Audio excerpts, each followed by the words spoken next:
Anatomy of a rebellion. That's what we're going to be doing today. Taking a careful look at the machloket, at the mutiny that Korach kind of instigated against Moshe Rabbeinu, or led against Moshe Rabbeinu, and we will have a new and fresh understanding of what this mutiny was really all about. So we're going to pick it up with the second reading for this morning, Sheni, chapter 16, Perek Tezayin, Pasuk Yud Dalet. Now, Korach and his people have already staked out their claim.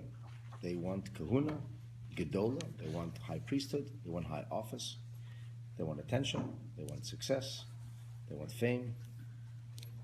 Moshe Rabbeinu has been making this up on his own anyway. And there's much to be said about what exactly were the tinus of Korach, what exactly were the complaints that he launched. But at a certain point, we will see that Moshe Rabbeinu's attitude changes. Something shifts over here. Moshe Rabbeinu has this epiphany.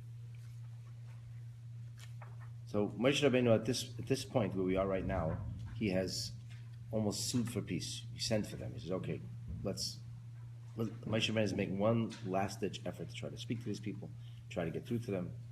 And their response is, absolutely not. There's nothing to talk about. We have no interest in discussing anything with you. You're just abusing power. And then they say, you didn't even bring us to the land that flows with milk and honey. That you would have given us an inheritance, fields and vineyards.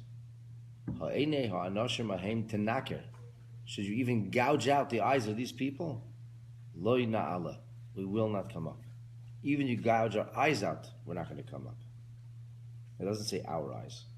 It says tenaker. It says gouging at the eyes of ha'anoshim ha'heim, those people. So what's going on here? A number of things have to be understood. First and foremost, we say vatiten lanu nachalas. It doesn't say v'leititen lanu. Vatiten lanu. So Rashi says the words vatiten lanu, and you gave us a nachlas sada v'kerem, a inheritance of fields and vineyards. Vatiten lanu hadavar musav aloi ha'omer l'mayla.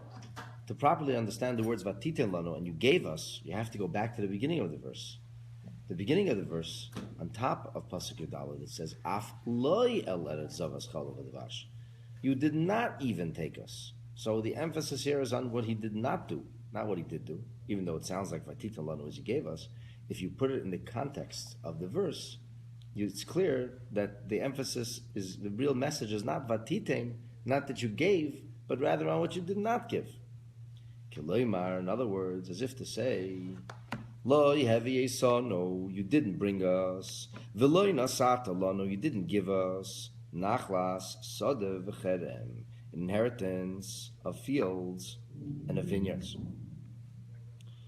And when we were in Egypt, what did you tell us?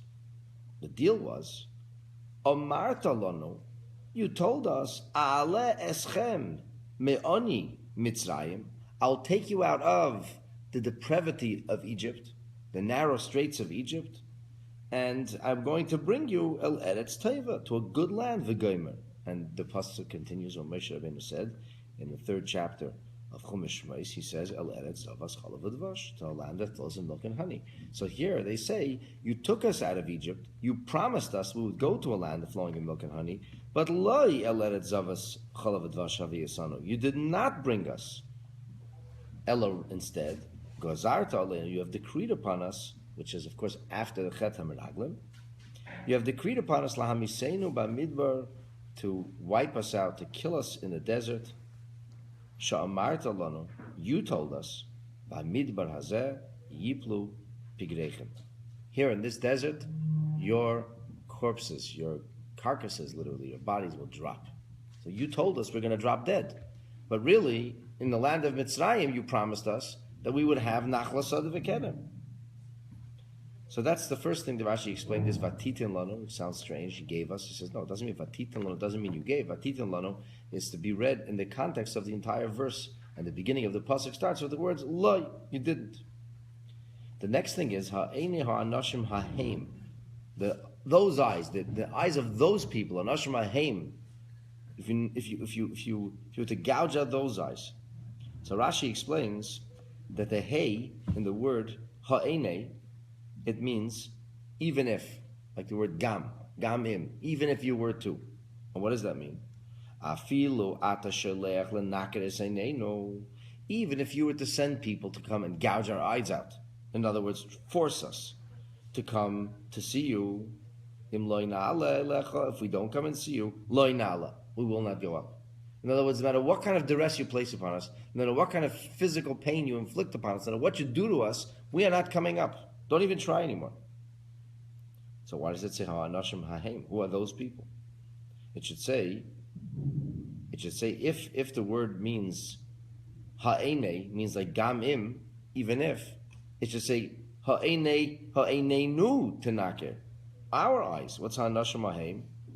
So Rashi says this is a common construction of speech when people want to say something which is negative, as if to say this is a curse, this is a negative situation. So you blame or you place the situation of negativity on somebody else, even if that would have happened to him. But really, you're talking about yourself, but you don't want to talk about yourself. You don't even want to use words like that for yourself. So you're talking about some proverbial other, but actually it refers to yourself. That's how Rashi explains this first verse, this pasuk Yudalet. Now, the Sepharno says something very interesting.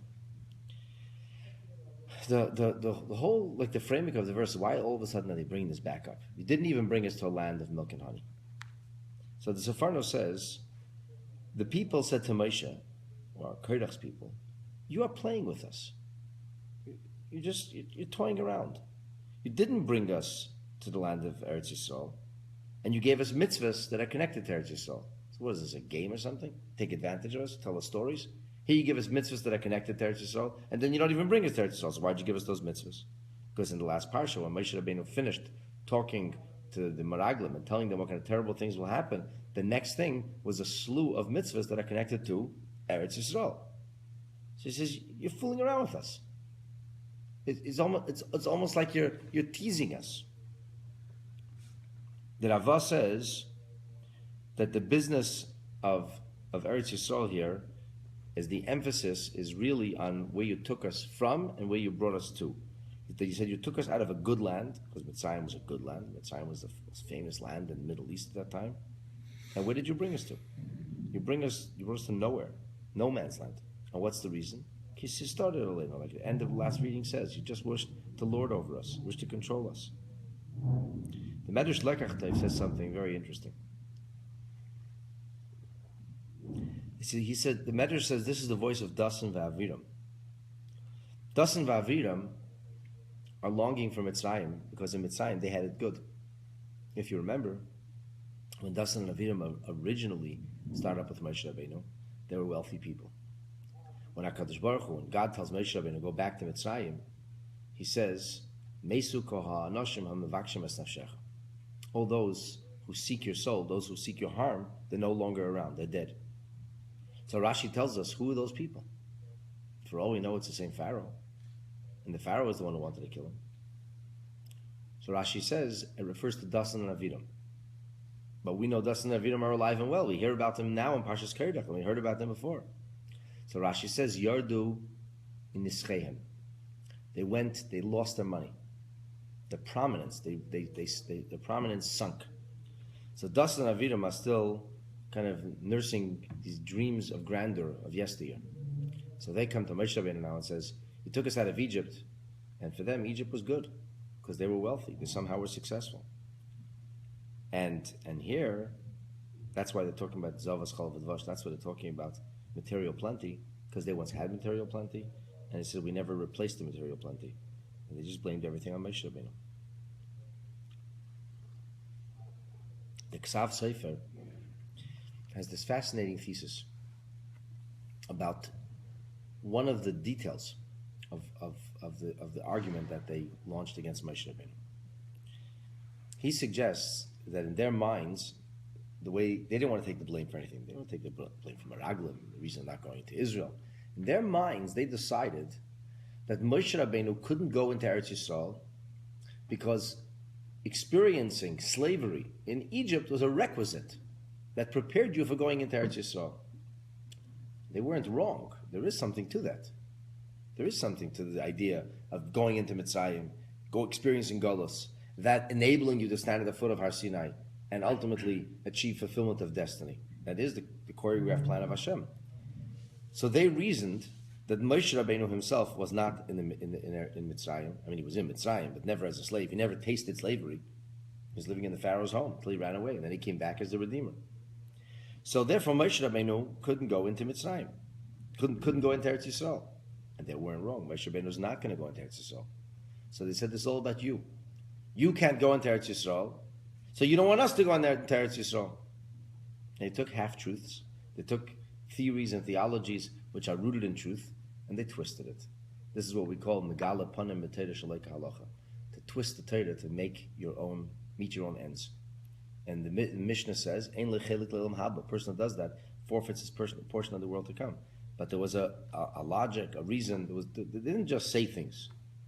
So this is some of the background behind the Taina, the complaint against Moshe Rabbeinu. The Medrash HaGadol says, what's up with the gouging of the eyes? So the Medrash says that even somebody who was blind could see through what you're trying to do. That's why they talked about eyes. Why, even if you gouge our eyes, why maybe even if you chop our hands off? Why maybe even if you flagellate us? Maybe even if you torture us? I mean, why gouging eyes out? So the Medrash HaGadol says that's because they were trying to say to Moshe, we see through you. We know exactly what you want, and you're not going to succeed with us. We could be blind, we would know what's going on. Euphemism, an expression. And that's like the Medrash HaGadol puts it, no matter how you try to blind us, no matter how you try to frame things, you're not going to fool us. We know exactly what's going on here.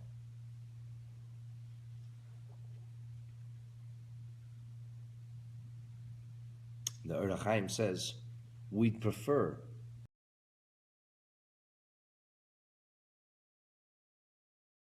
than to submit to you. Isn't it funny that they talk about eyes when they saw this parting of Yam Suf, they saw the giving of Torah. So their eyes saw all that. That's the whole point. And what did they do? Just disregard it all? That's the whole point.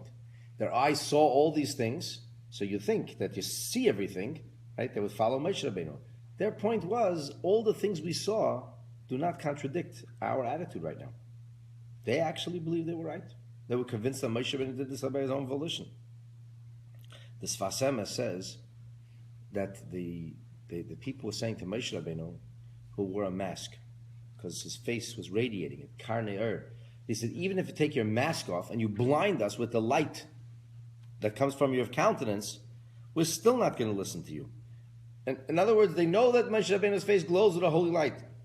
They know that Moshe Rabbeinu's face is so holy, you can't even look at his face, that if you wanted to take his mask off, just the light that would come out of his face would blind them. And yet, they refused to submit. And this Sfas Emes says, this is the notion that the people who are wicked, when you're going to live a wicked life, you could be on the doorstep of Gehenna. You see everything, and you refuse to submit, refuse to see the truth. And that's really what this is about. They refuse to see the truth. Now, after they make this very brash statement, Moshe Rabbeinu responds. He responds first not by saying anything to them. Moshe Rabbeinu responds internally. And then he responds by speaking to Hashem. Vayichar l'Moshe ma'od. Moshe is very, very upset, very distressed. Vayomer el Hashem, he says to God, Al teifen el minchasam. Don't pay any attention to their offering. Lo chamor echad mehem nasasi. I haven't sequestered a single donkey from them. Lo harei eisi es achad mehem. I haven't done harm to any of them. I don't deserve any of this. Rashi says, Vayichar l'Moshe ma'od.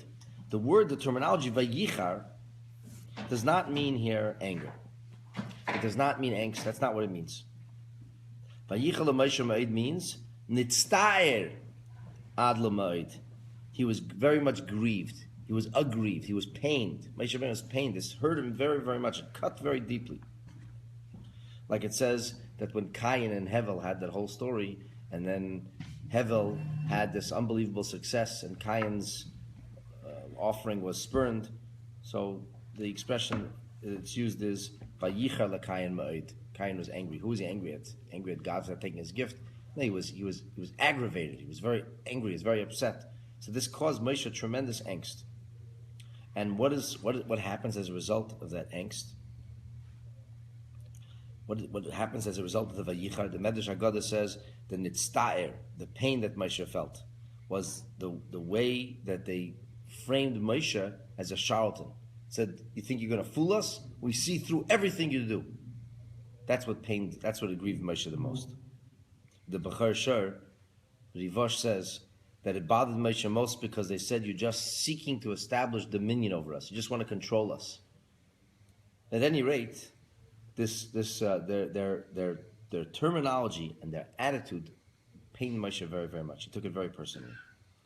So he turns to Hashem and he says, "Al teifen al malchasim." Don't turn to their offering. Lefi pshuto, according to the literal understanding of this, what is mincha? What is their mincha? What is their offering? Hakteris shehem makrivim lefanecha machar. The ketoret that they're going to bring you tomorrow. Al teifen aleihem. Don't turn to them. The ketoret they're going to bring you, don't turn to them. Why is it called mincha? Why isn't it called ketoret? Because I guess anything that's brought before Hashem could be considered a gift. So the emphasis is not on the fact that it's ketoret or not ketoret. The point is they're going to bring a gift. Don't accept their offering. Don't accept what they bring. Rashi is not satisfied with this. And he says, Umidrasho, the Medrash though tells us that the word mincha is exact here. Before he said the word ketoret. Here he doesn't say the word ketoret. And therefore Rashi feels his interpretation, his commentary is incomplete without adding a midrashic twist. And therefore he says midrashically, Omar, Moshe said, Yedeya ani sheyesh lahem chelek b'smidei tzibur. I know that they have a portion in the daily offerings, because the daily offerings are brought on behalf of all of Am Yisrael. So Moshe Rabbeinu said, Af chelkam leyikubal, their portion of that offering should not be consumed by the fire lefanecha l'ratzon, before you, in a way which is desirable. When the fire comes to that tiny amount of offering, which is representation of those people, the fire should leave it and not consume it. And in this way, their offering will not be accepted. Now, korbanot are sometimes called mincha. This Ketoris is never called mincha. It says minchas hanesachim. Minchas hanesachim means the mincha, the special gift of libations read about in last week's parsha, but that's, and also spoken about later, but that sometimes refers to a korban. So, presumably Rashi has a hard time saying that the mincha is talking about the Ketoris, when in fact the word mincha is never used for Ketoris. And Moshe Rabbeinu does specifically talk about Ketoris before. So the natural thing is, if you talked about Ketoris before, you should be talking about Ketoris now also. Why is he suddenly afraid to say the word? But on a literal level, that's what we're talking about. This discussion was a Ketoret discussion. So therefore Rashi says, Lefi pshuta, you must be talking about Ketoris. However, it's not the word Ketoris, it's the word mincha. So he says then, therefore we have midrashay that it's referring to the karbanis. In other words, both are true. Moshe Rabbeinu was talking on two levels. Rashi says that means I didn't take anybody's donkey even. I did not even build them for transportation. I didn't even build them for my airfare, so to speak, which that's the way of government. Government always makes sure that their transportation is paid for. The Chassam Sefer says, I walked everywhere. I don't even take a donkey when I go through the camp. Everywhere I go, I walk. The Panei Raza says, that's Mishpat HaMelucha. You always read stories about it, the Prime Minister did this and the Prime Minister did that. He went on a private plane, he got an upgrade in the plane. Why did he get an upgrade? I don't know, maybe he has to fly overnight and then work a whole day. Maybe he wants to get a good night's sleep. Okay, whatever. But everybody's always attacking the Prime Minister or the President or the leaders of a country, that the country's economy is suffering, and yet we have these crazy bills, limousine bills and airfare bills. But that's the way of government. Moshe Rabbeinu was a melech, so the melech has every right to take the transportation, and the people should pay for that. Moshe Rabbeinu says, I never even took that. Never took even that. Even when I set out on the mission, all the way from Midian, which is somewhere like near Arabia, and it went all the way to Mitzrayim, The Torah specifically tells us that Moshe Rabbeinu put his wife and his children on top of a donkey. Whose donkey was it? I could have built them. I should have built them. No, it was my own donkey. I never built them for the gas. I never nothing. Did everything myself. The Targum Onkelos, the way Onkelos renders it, Shecharis Lashain Arami, that the word Shecharis is an Aramaic term, and Kach Nikreis Anegaria Shal Melech. This is what's called when the king has the right to sequester things. Government can sequester things. That's the nature of government. So the sequestering of government is called Shachvar. It's called dominion. So the king has the right to assert control and dominion, and Moshe Rabbeinu never asserted any kind of control and dominion. It's not really about the Chamer as much as that's just a metaphor. It's an example of, in general, Moshe Rabbeinu did not take anything. He never built a nation. He never used any kind of dominion at all. And now they accuse him of just seeking to create dominion.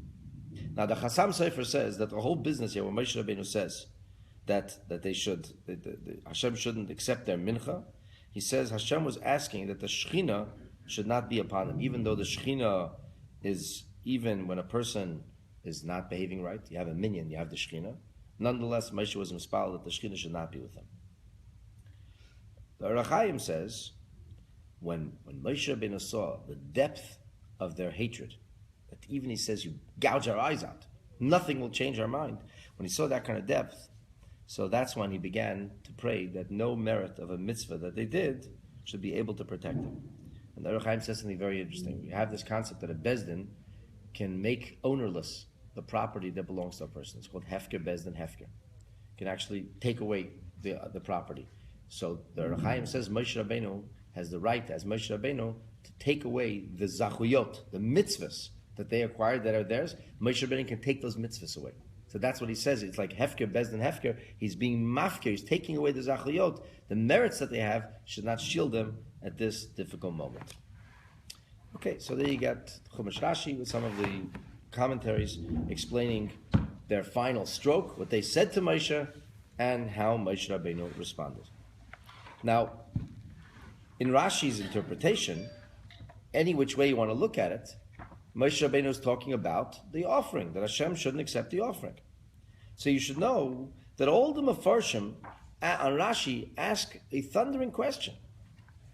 Did Moshe Rabbeinu have to ask Hashem that Hashem shouldn't accept their mincha? The Maharal of Prague, the Hel Moshe, the Devek Tevi, Meshofar, many others will ask the same question on Rashi. What's going on over? Moshe had to ask that? Page Reish Ayin Aleph. Simin Yud Beis in the Biurei Chumash. Did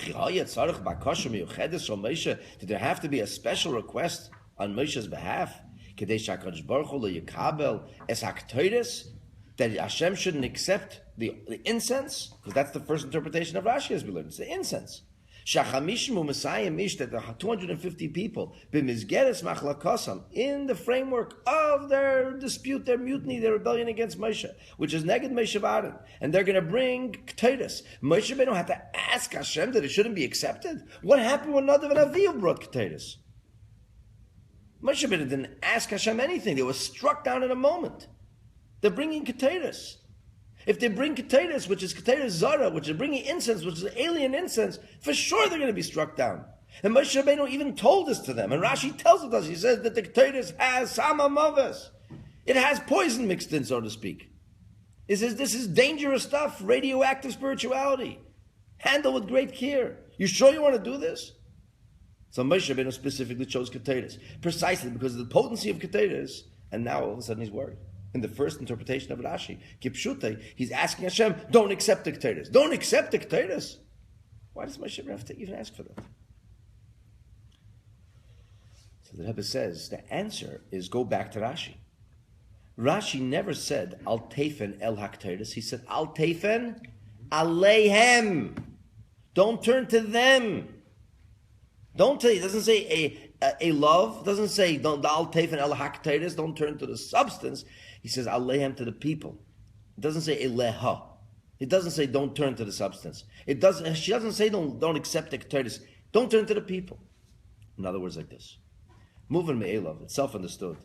Shagam Luli Bakashas Moshe Miyuchedes, that without Moshe's special request, Lo Yehoya HaKadosh Baruch Hu Mekabel Es HaKetores she'ektiru eisam anashim. There's nobody would dispute, there's nobody would argue, there's not a snowball's chance that Hashem is going to accept the ketores that these people are going to bring. Of course not. How would he accept the ketores? Moshe did tell him to bring it, so doesn't that kind of...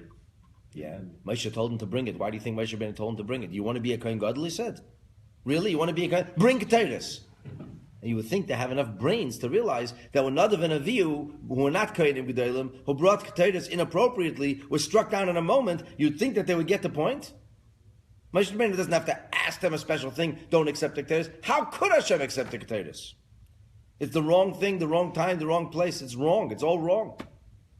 So the truth is, that wasn't the request of Moshe. Talking here about alien ketores. Foreign incense. Incense doesn't belong here. It's like self-understood. It'll bring only to bad things. It can't bring anything good. Rashi says earlier. Rashi mentioned. He told him, it has toxic powers here. By Nisraf Nadav and Avihu. It's the cause of Nadav and Avihu being swept up in a fire. What's the chiddush here? What is Rashi saying? What is Moshe saying? Chiddush, says Rashi, Makashas Moshe. The meaning of Al Tefil Machasam is Sha'HaKadosh Baruch Hu lo yistapek bi'i kabbalas hakteres. Moshe says, he's asking HaKadosh Baruch Hu, don't just not accept the incense. Ela yifne ela maktirim. Don't turn to the people. Of course the incense won't be accepted. Of course it's not going to be accepted by Hashem. That's self-understood. But don't turn towards those people. Because if you turn to the maktirim, if you turn to the people who are bringing the incense, v'yanish oisam, and they will be punished, struck down, b'mavis of death, al etzem miridasam HaKadosh Baruch Hu. The people should be punished not for bringing ketores. The people should be punished for their mutiny. The people should bear the consequences of this rebellion. Hishtatfusam b'machleikas Korach. It shouldn't be about the ketores. When Moshe Rabbeinu heard the depth of their hatred, when he now understood the anatomy of this rebellion, this is not about even ketores. This is not about Kahuna Gedolah. This is something that's a rebellion against Moshe Rabbeinu himself. This is a mutiny against everything that's going on. They're undermining the very fabric of the Jewish existence. So he says, Hashem HaKadosh Baruch Hu, this is not just a question of ketores. Previously, before they said these words, Moshe Rabbeinu said, okay, you want to be a Kohen Gadol, bring ketores. Bring ketores, you'll see what's going to happen. And he figured he's going to try to turn them around, bring them around. Moshe Rabbeinu figured he will be able to try to influence them. That's why he talked about ketores. That's why he gave them these opportunities. And as you read in yesterday's Chumash, Moshe Rabbeinu went out of his way. He went to see them again. He walked by them thinking they would rise up and give him some dignity, show him some respect. He did everything he could not to be machzik b'machleikas. But when he realized the depth of this rebellion, how evil they were, how bad they were, they really wanted, Moshe Rabbeinu says to the Eibishter, God, al tefil machasam, don't just turn to their offering. Let this not be about the ketores. Let this become about the rebellion itself. They're part of this rebellion, not only as a teitzah, not only as the result of bringing this alien ketores. This is actually alluded to in the language that Moshe Rabbeinu uses. He says, Al teifen, don't turn, el milchasam. This says al teifen. It doesn't say al tekabel. It doesn't say don't accept their gift. It says don't pay attention to the gift giver. When somebody brings you a gift, you turn around. Don't turn around to them. Al teifen. Shekain. Habakoshakan, the request here is Shakadosh Baruch Hu yifne klal ela maktirim. He shouldn't turn to those who are the incense bringers. It's not just a question of don't accept their incense, which is self-understood. Not only you shouldn't accept the mincha, but rather don't turn to them altogether. In other words, Moshe Rabbeinu understood that this is not even about Kahuna Gedolah anymore. Not even about the priesthood. I came to the priesthood, Moshe Rabbeinu said, I understand you. I also want priesthood. Who wouldn't want priesthood? I also want closeness to Hashem. I also want communion. Okay, I understand. A Jew is yearning for closeness to Hashem. I understand that. But Moshe Rabbeinu is trying to engage in dialogue, and he's trying to see how he can mitigate this mutiny. But when they express themselves in such a depraved way, and they're undermining the very essence of Moshe, and they're using that kind of terminology, Moshe Rabbeinu sees there's nobody home. This is far beyond just seeking spiritual greatness or communion. This is far beyond the quest for an elevated consciousness. Moshe Rabbeinu says, hey, if so, al tefen al malchasam. Don't turn even to them. Don't make this about the gift. Make this about the people who are standing before you with the Ketores. And in that way, HaKadosh Baruch Hu will punish not the act of bringing Ketores, but the consequences will be for the act of creating machlokes, for the notion that they introduced this divisiveness and brought about this mutiny against Moshe Rabbeinu, that itself is what the punishment will be meted out for. And of course, that's what happens, and that's what tomorrow.